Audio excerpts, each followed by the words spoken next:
সে আস্তে হেঁটে আসে। তার চোখে যেন নদীর মতো গভীরতা, আর ঠোঁটে একরাশ নীরব আগুন।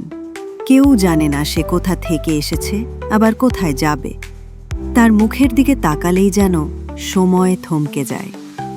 সেই মুখ যেখানে রূপ আর রহস্য একসাথে খেলে যায়। সে কখনো হেসে ওঠে, সেই হাসিতে যেমন মুগ্ধতা আছে, তেমনি যেন একটা সতর্ক বার্তাও।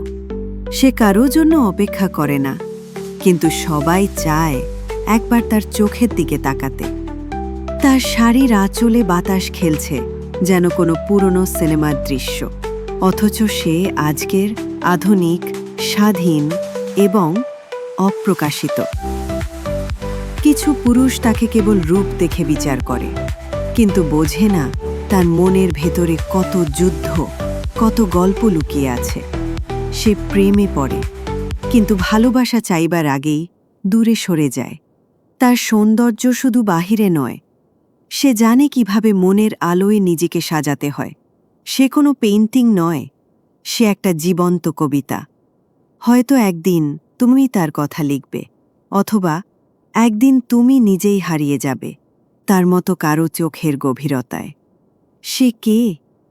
হয়তো এই প্রশ্নের উত্তর কখনো জানা যাবে না, কারণ সে শুধু একজন মেয়ে নয়, সে এক রহস্য, সে এক সৌন্দর্য, সে এক গল্প, যা বলা হয় না, শুধু অনুভব করা যায়।